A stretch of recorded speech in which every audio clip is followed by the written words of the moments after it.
Forward. There we go. Okay, so again, good evening, everyone. It's Hoshanah Rabbah, and we're going to begin.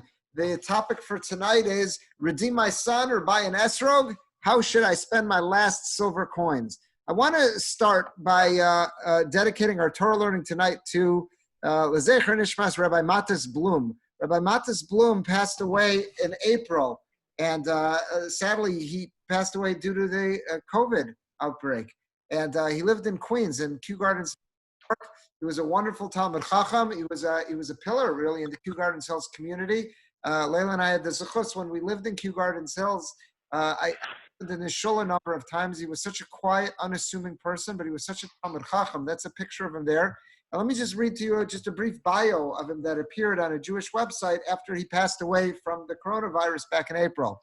It says, it's with great sadness that Matzav.com reports the passing of Rav Matis Blum, Rav of Congregation Torah Ladas in Queens, New York.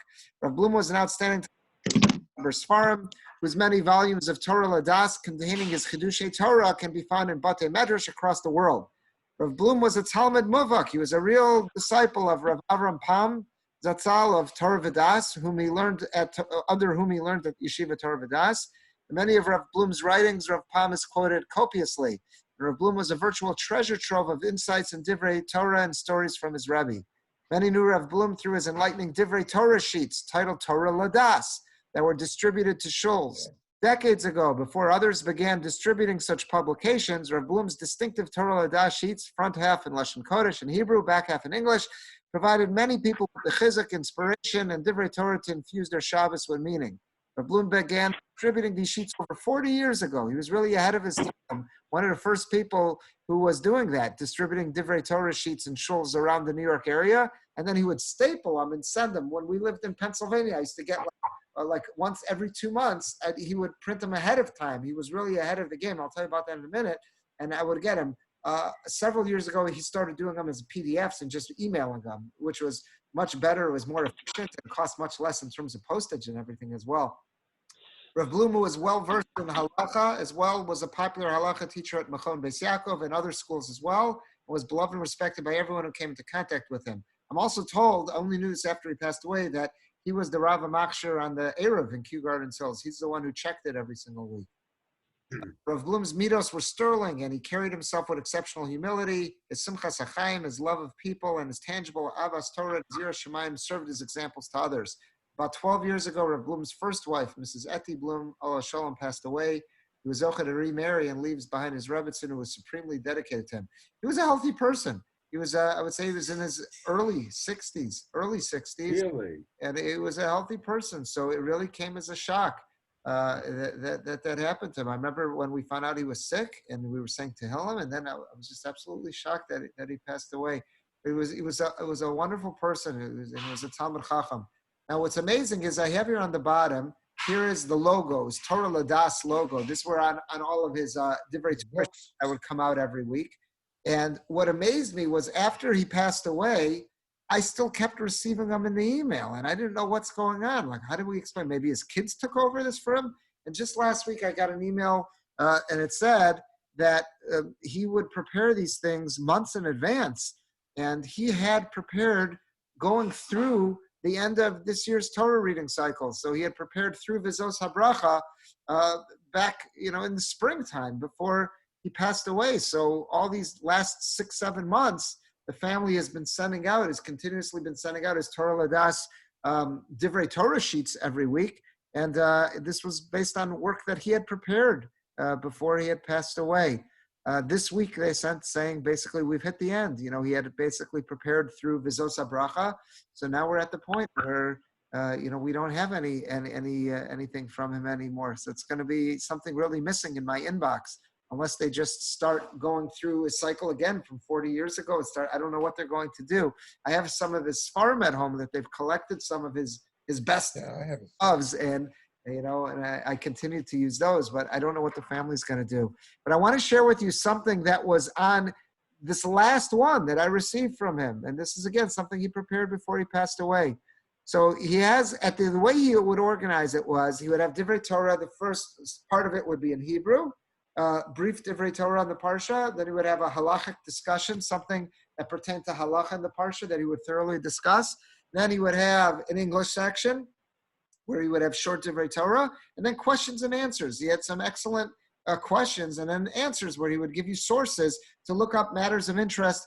Some of them could be trivia, some of them were halachic stuff that had to do with the parsha, and they were always fascinating. So here was one in his last one that I just received last week. He says this was a Sukkot related volume. He says, number 21, if a person has just 5 slaim, salah is the term that the Torah uses for coins for a pidyon haben.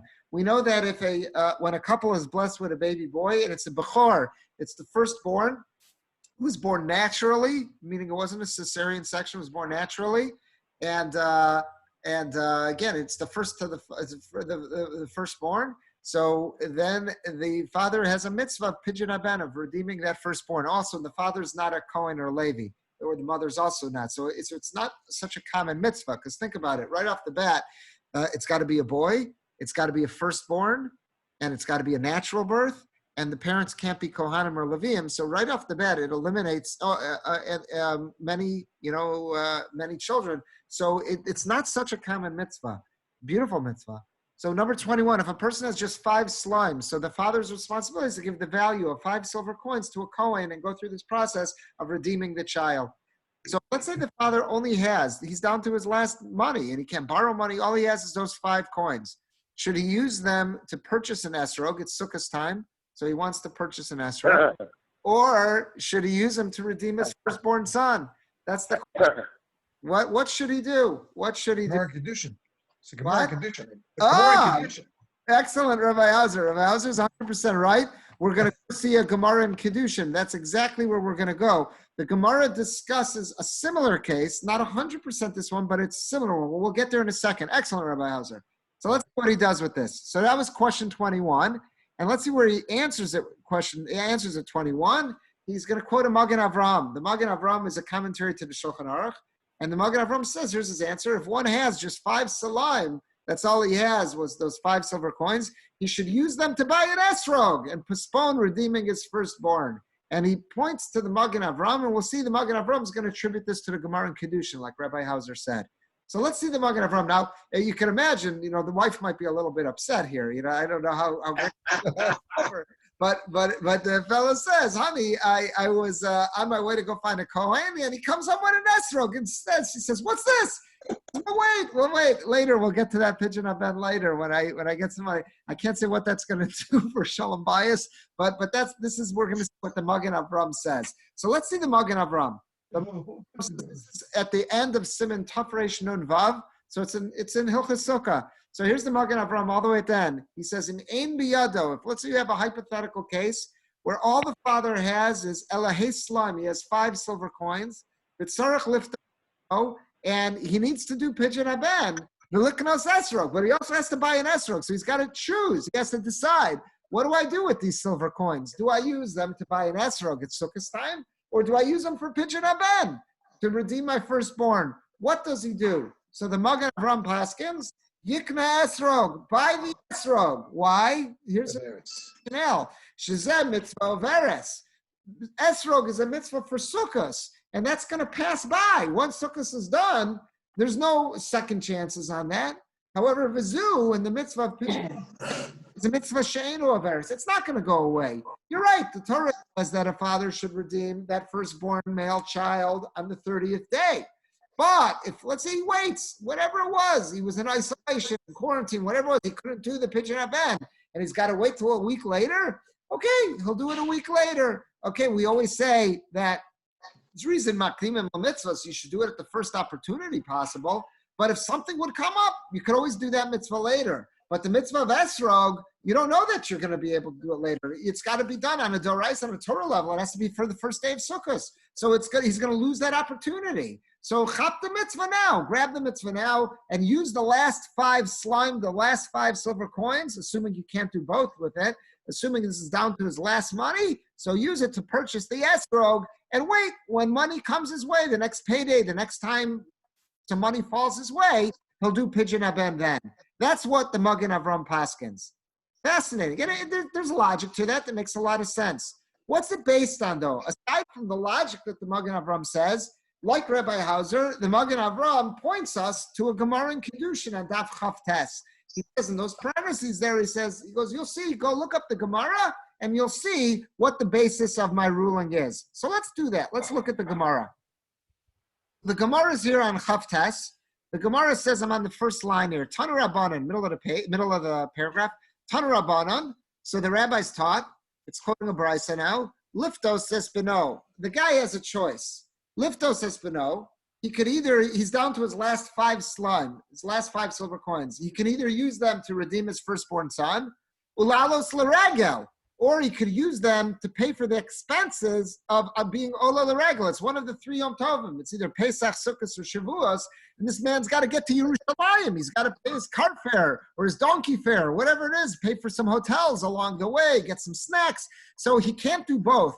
The fellows, so it's not the Magen Avram's case of buying an esrog, it's a case of being Ola L'Regel. And we'll see why that's important. So he says that person is faced with the following dilemma. He can either use the coins to be Podes Beno, to do the mitzvah of Pidyon Ben, or he can use the coins to be Mekayim the mitzvah, fulfill the mitzvah of being Ola L'Regel. What does he do? So the Gemara says, Podes Beno. He says, what should he do? Pidyon Ben. This is what the Chachamim hold. The Chachamim say, do Pidyon Ben, v'achar kach Ola L'Regel. And then when some money comes his way, go Ola L'Regel. And if you miss it, catch the next one. Catch the next. You couldn't do it for Pesach, you'll do it for Shavuos. You couldn't do Shavuos, you'll go for Sukkot. But Pidyon Ben comes before Aliyah L'Regel. That's what the Chachamim say. Rabbi Yehuda Omer, but Rabbi Yehuda says, Ola L'Regel. No, go be Ola L'Regel. V'yachar kach podes beno. And then when you get some money, then do Pidyon Ben. Why? Shezu mitzvah veres, because the mitzvah of Aliyah L'Regel, that's a mitzvah that's going to go away. You're not going to have an opportunity to do that later. Vizu mitzvah sheino veres, but the mitzvah of Pidyon Ben, it's not going to go away. You're right. The optimal time to do it is 30 days after the kid's born. He's lived 30 days. Now do Pidyon Ben. But if you wait a week later till the next paycheck comes, whatever it is, you can still do Pidyon Ben. It's not its optimal time. You weren't Makayim Zrizim Makdimim Mitzvahs to do it as fast as possible, but you still Makayim the mitzvah. But if you push it away and don't do Aliyah L'Regel, you're going to lose that opportunity. So that's what Rabbi Yehuda says. Who does the Magen Avram sound like he's going like? He's going like like Chachamim or Rabbi Yehuda. Rabbi Yehuda. Rabbi Yehuda. Now here's the problem. You see that little base there? We're going to see that little base there tells us who the halacha is like. The halacha is like the Chachamim. They're just going to scroll down. That's the Ein Mishpat here. Ein Mishpat, that little base is telling us to look up the Rambam. We're going to look up the Rambam in a minute.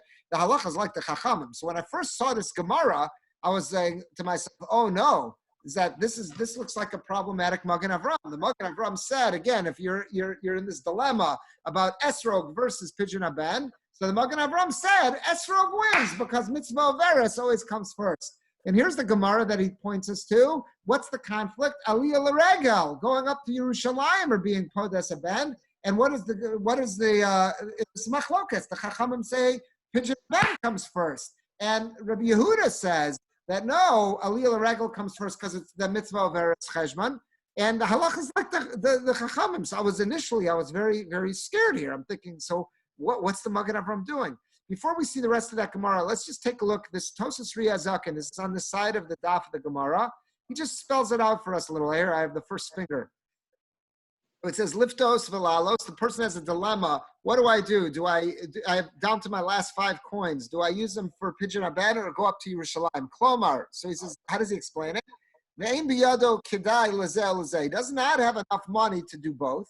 Shishtei mitzvahs elu tzricha otzah. Both mitzvahs demand an outlaying of cash. Liftos tzarech chamesh slime. To redeem his son, he needs 5 silver coins, l'kohen, to give to the kohen. V'lalos, and to go up to Yerushalayim, tzarech mos lo tzas haderech. He's got to pay for his way on the donkey. He's got to pay for his seat in the wagon. He's got to buy a motel along the way, pay the tolls, whatever it is. So he's got to.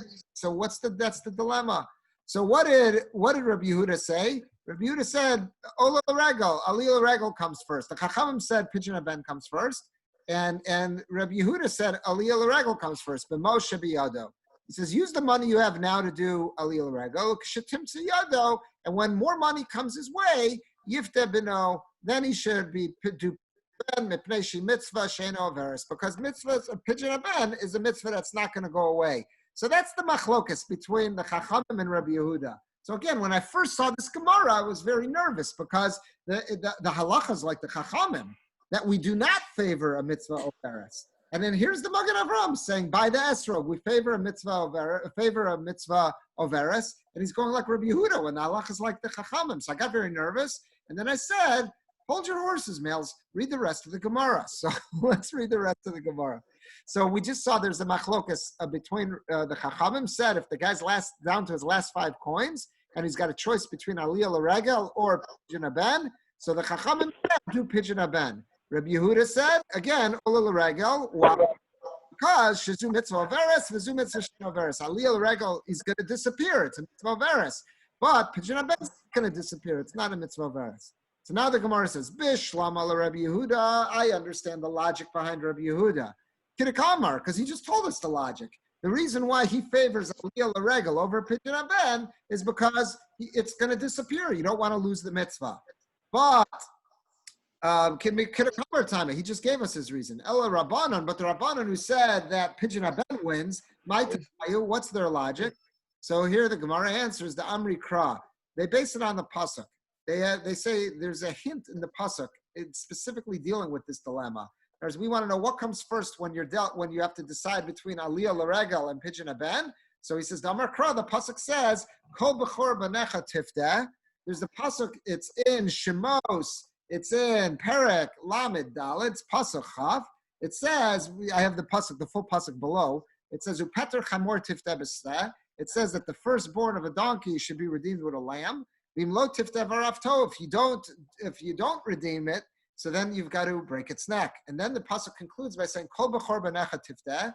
Any of your male firstborn boys you should redeem.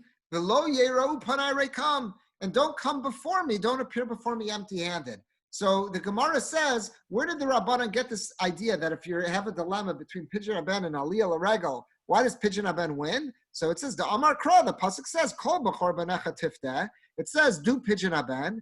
V'hadar, and only then does it say, Lo yiru panai rekam.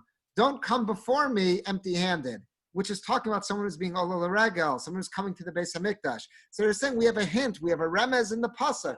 The pasuk seems to be saying that if someone is in this dilemma of Aliyah L'Regel versus Pidyon Ben, which one wins? So he says Pidyon Ben wins based on the pasuk that says there's a hint that the pasuk is hinting to, saying that if you're ever in such a dilemma, Pidyon Ben wins. That's what he says.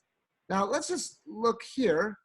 We'll skip one. We'll come back to our Tosari in a second. Here's the way Rambam. Remember, I said that the Gemara we paskin like the Chachamim that says when you have this conflict between Pidyon Ben and Aliyah L'Regel, we said Pidyon Ben wins. So here's the Rambam. The Rambam paskins that way. Here's straight out. It's in the Rambam. It's in Hilchos Bikurim. He says, Hayibeno liftos. If let's say a person has the mitzvah of Pidyon Ben, Ve'agia eis lalos L'Regel, and now it's time to do Aliyah L'Regel. One of the Yom Tovim came.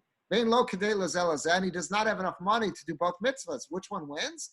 Hodes beno. So he paskins like the Rabbanan, like the Chachamim in the Gemara, that you first do the mitzvah of Pidyon Ben, v'achar kach Aliyah L'Regel, and then you do Aliyah L'Regel. It might be the next Yom Tov. Shenemar, and he bases it on the pasuk, like the Gemara brought down. Kol b'chor b'necha tifteh. It first says you have to fulfill the mitzvah of Pidyon Ben, v'achar kach, and only later the pasuk says lo yiru panai rekam. When you come to Yerushalayim, to the Beis HaMikdash, don't come empty-handed. So it seems to say the pasuk is favoring which one has precedence. The one that has precedence is Pidyon Ben, not Aliyah L'Regel.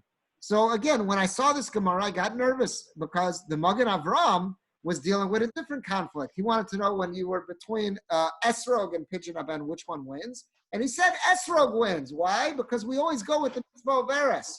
But then he told us, look at the Gemara in Kedushin. But I looked at the Gemara in Kedushin. We just saw it. And the Gemara in Kedushin says, yeah, there's a machlokas. Does mitzvah of Eres win or not? And the Gemara, we paskin like the Chachamim, that says that mitzvah of Eres does not win. Aliyah L'Regel does not win. Pidyon Ben wins. So what happened? So I was initially nervous.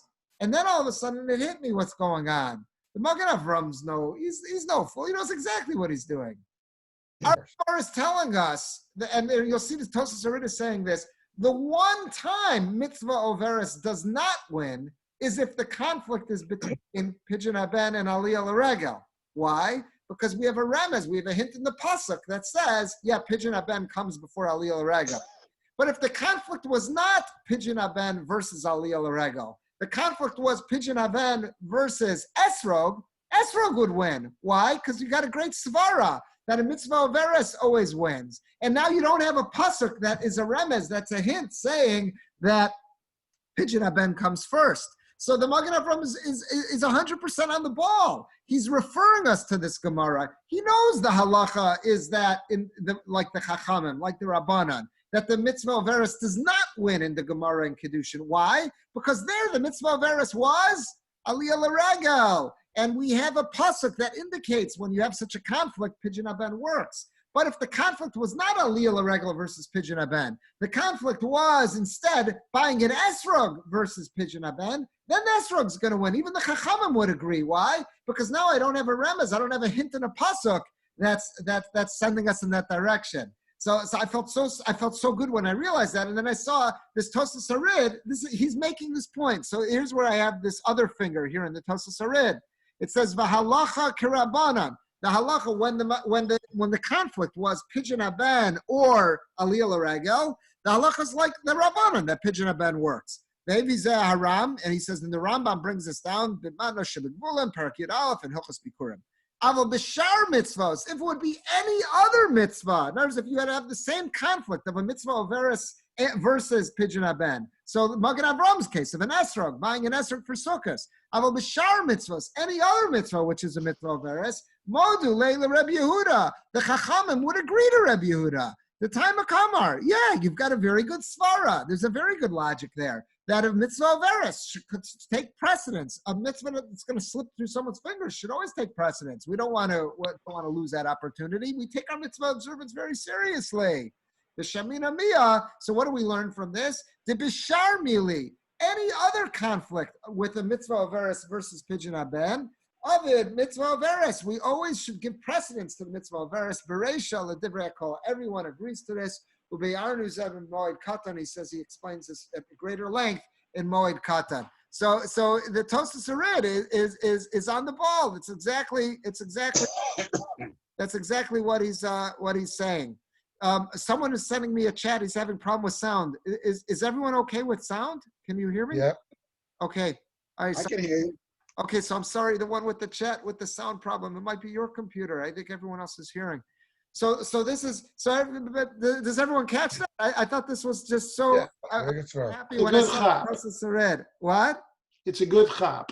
Yeah, but I was initially so nervous. I was so nervous that I had thought that the Magen Avraham had missed the Gemara. But then I said, no, he didn't miss the Gemara. He's on the ball. And this is exactly what the Tosas Arid was pointing out. I want to just point out while we're at, so I think this is just a great thing, and I think what we can walk away from this is as follows: the value to a mitzvah overis. Sometimes we have an attitude, okay, it's a mitzvah. There will be other opportunities. So okay, this is one chakras. There'll be another chakras tomorrow. No, every chakras is an independent chakras. It's a mitzvah overis. We don't want to let opportunities slip through our fingers. We take mitzvahs very seriously. There are opportunities HaKadosh Baruch Hu gave us to get closer to Him and to feed our neshamas. Mitzvahs are opportunities to neshamas. There's nothing out there that could nourish our neshama other than Torah and mitzvahs. We say, V'kudei Hashem yesharim mesamchei lev, that the statutes of HaKadosh Baruch Hu are yesharim, they're upright, and they're glad in the heart, mesamchei lev. We all want to be happy, and we can do things to make us happy, but we can feed ourselves, we can give ourselves whatever pleasures we want, but we're a mixed breed. We're Gashmi, we're physical, but we also have Ruchni, we have a spiritual nature, a spiritual side to ourselves, our neshama, and the only way we're going to be able to nourish our neshama, to feed our neshama, and to give it its nourishment is through Torah and mitzvahs. So we don't want to lose those opportunities. There are so many mitzvahs overis. There are mitzvahs that are before us. They could slip through our fingers. It could be a chesed opportunity. Nobody else is stepping up to the plate, and I could do that. I've got other stuff to do. Okay, I'll add another thing to my list. That's a mitzvah overis. I don't want to let that opportunity slip away. We want to jump at those. So I think this is one thing I got out of this. I walked away from this that I thought it was a very nice answer to this, and I like the way how the Magen Avraham is on the ball, even though initially that I thought he had missed something. God forbid, he's on the ball. But it also, I walked away with a new appreciation of a mitzvah of Veris and how seriously we should take it. I want to conclude something about esrogim, because we're talking about esrogim, and everyone knows this year our esrog pickup was a little bit different than previous years. In previous years, we bring out all the esrogim. They're all open on the table, and anyone can select, come and choose what you want. This year, it was a little bit different. This year, many people just pulled up and asked me, just do me a favor, Rabbi. I know that the mocher, I know that the vendor who sends you the arba minim sends you nice stuff. Just give me any esrog, and I'm fine with that. And I haven't seen a bad esrog yet. I'm looking at everyone at shul and the minyan, whether it's inside minyan, outside minyan. I'm looking. Everyone looks like they've got beautiful esrogim. So I think the vendor took very good care of us this year. And then, but for those who wanted to look, so I put out 5 or 6 on the table at a time, and I was saying, guys, I'm sorry, but this is all we can look at. And I didn't hear one complaint. I was so happy and I did the same thing for myself. I didn't go through everything and then pick an esrog. I went through the first 4 or 5 that I saw, and I just, okay, here's a nice one I took. I'm very happy with it. I did the same thing as what everyone else did, and I haven't heard one complaint. And ashracha, yasher koach to everyone. This was the email that went out, and that's where I explain everything. And I remembered after this, on the first day of Yom Tov, first or second day of Yom Tov, I was thinking about this. And I was thinking that, Nebuch, there was probably some people out there that felt so deprived this year, they weren't able to go do their esrog hunting like in the past. And then I remembered I had seen 2 things recently, 2 articles recently. One article, and rather something I'd read in a book recently, that talked about great tzaddikim and talmidei chachamim who did not spend a lot of time esrog hunting. And I want to share them with you, and we'll conclude with that. The first was in an article that appeared in a Mishpacha magazine a couple of months ago, back in October. It was a very nice article. It was a long interview with Reb Shmuel Kamenetsky. So I just want to bring down here just 2 paragraphs that was in it. So this was an interview that they did with Shmuel Kamenetsky. Now let's look at this part here. After learning, the author's writing this, after learning I had just come from Montreal, Canada, the Rosh Yeshiva, meaning Rabbi Kamenetsky, tells me that he also once lived in Canada. After they emigrated from Lithuania, his parents lived in Toronto. His father, Rabbi Yaakov Kamenetsky, was a Rav for many years of a shul in Toronto. And at the time, in the early 1940s, he, meaning Rav Shmuel, was a Talmud in Lakewood trying to get back to Canada for Yom Tov. But the customs agents at the border wouldn't allow him entry, claiming his student papers weren't in order. They were very rude, the people at the border, he recalls, as if beyond the inconvenience and dashed hopes and longing to be home, the rudeness was what disturbed him most. The rudeness gave Reb Shmuel the chance to spend Sukkot with his Rabbi, Rav Aaron Kotler. So he couldn't cross the border to go back home to his parents in Toronto, in Canada. So what did he do? He went back to Lakewood, and he spent Sukkot that year in the house with his Rosh Yeshiva, with Rav Aaron Kotler. And look what this caught my eye, this thing about Rav Aaron Kotler. Even today, decades later, he still remembers that Sukkot with Rav Aaron. The Lakewood Rosh Yeshiva didn't make an asik, means he didn't make a big deal from his Daled Minim. Someone brought a lulav and an esrog, and he was very happy with them, Rav Shmuel recalls. So here's Rav Aaron Kotler, this great Rosh Yeshiva, this massive Baal Halacha. He obviously wanted to do all the mitzvahs, in its hidur in the finest fashion possible.